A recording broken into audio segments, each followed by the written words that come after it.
Ugandan Knuckles overtaking VR Chat. VR Chat's new favorite joke is problematic. Ugandan Knuckles has its origins in a nearly year-old joke, but thanks to an easily downloadable character model and the explosive world of VR Chat, the problematic meme has been quickly spreading. Okay, you've explained what it is, and? Ugandan Knuckles didn't start out as Ugandan Knuckles. The character is inspired by the goofy... Okay, you've kept explaining what it is. Blubber, Second Life, Hedgehog... The goal for those involved in this meme who play versions of Knuckles ranging from microscopic to 20 feet tall, move up to random people in public rooms and annoying them when asked by other players what their purpose is. Many people refer to find the way. There are reports that some players will block them. This shit is completely unnecessary, since your actual explanation of what you're trying to say is like a paragraph or two, and you bring up a lot of stupid shit that is not really true or doesn't matter. If this was a school essay, you would not have passed.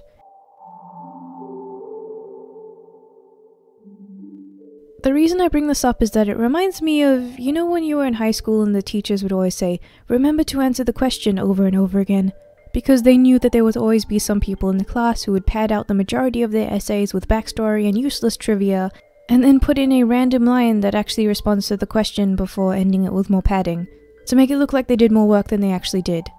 Like, they'd go to Wikipedia for 5 seconds and then copy-paste everything like, the author was born in 1970 and the book is this many pages long and first published in this format in this country. But here's the thing. This piece doesn't need to cut much of that out, it needs to actually link the thing to what their points are.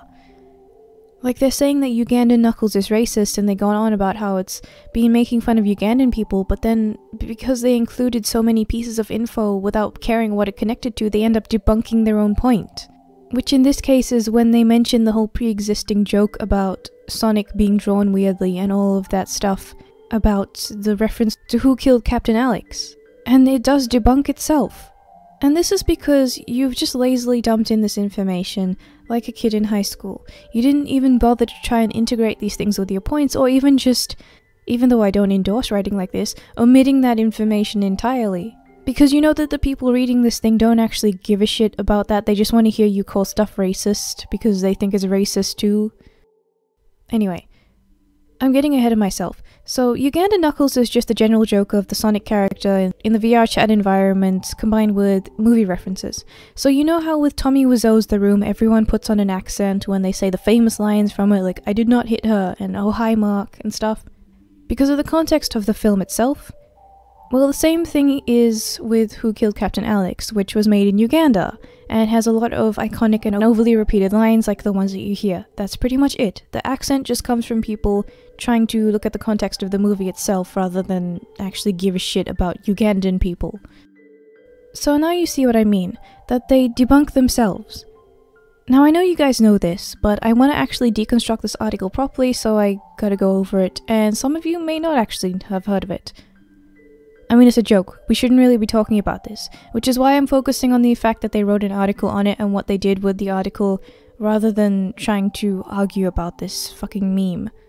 Plus, I want to actually do something constructive other than saying, "feels over reels, little triggered jokes," as if that's funny or an argument at all.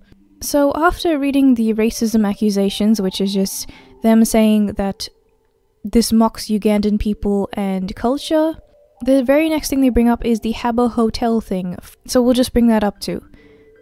We'll go back to the structure of the writing in a minute, but let's explain.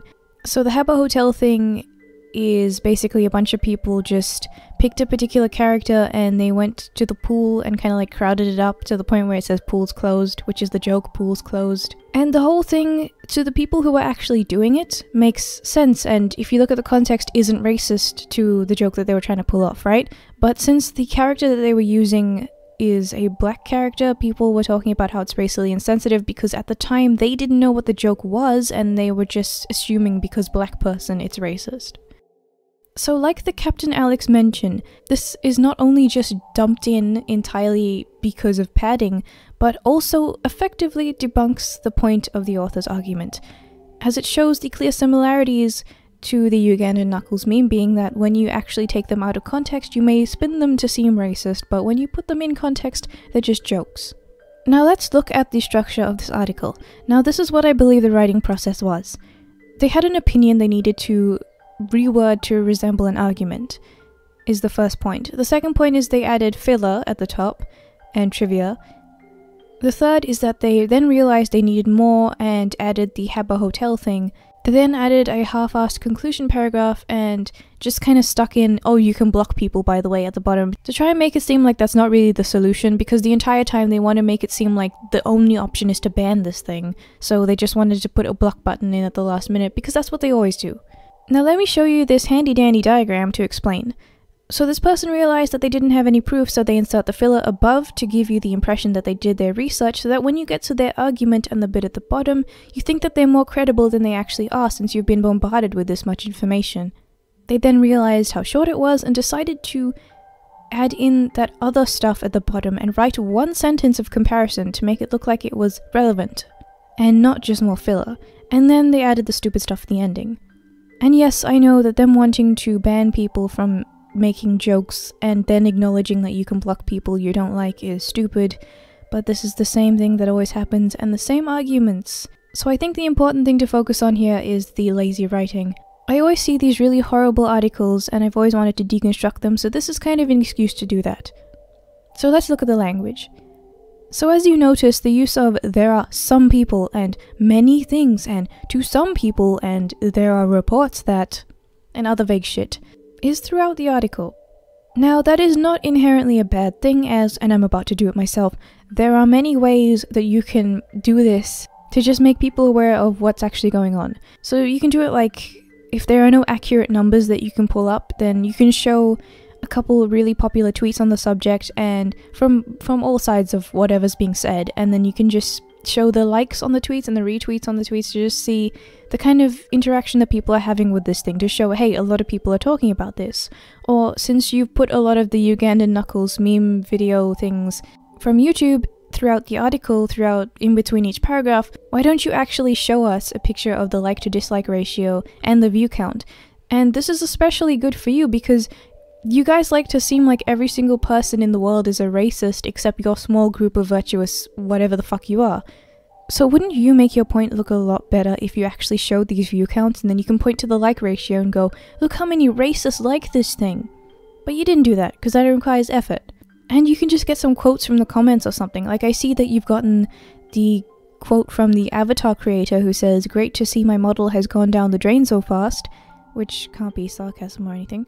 So yeah, if you write like this, fuck you, and do your job properly. Ugandan Knuckles is just a stupid joke, don't think about it too much. And please provide examples and actual good writing structure when you write these things, please.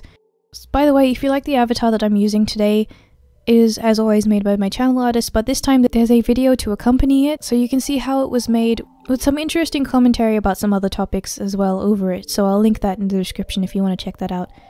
But I'll end on this.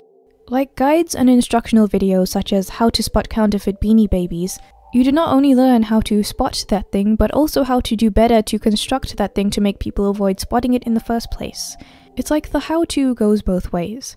So while I make this video to explain my points to people who will listen and attempt to debunk something I think is false, I am also providing detailed instructions on how to properly articulate and present your points to make people like me look like they don't know what they're talking about. Why you are not utilizing this resource is beyond me.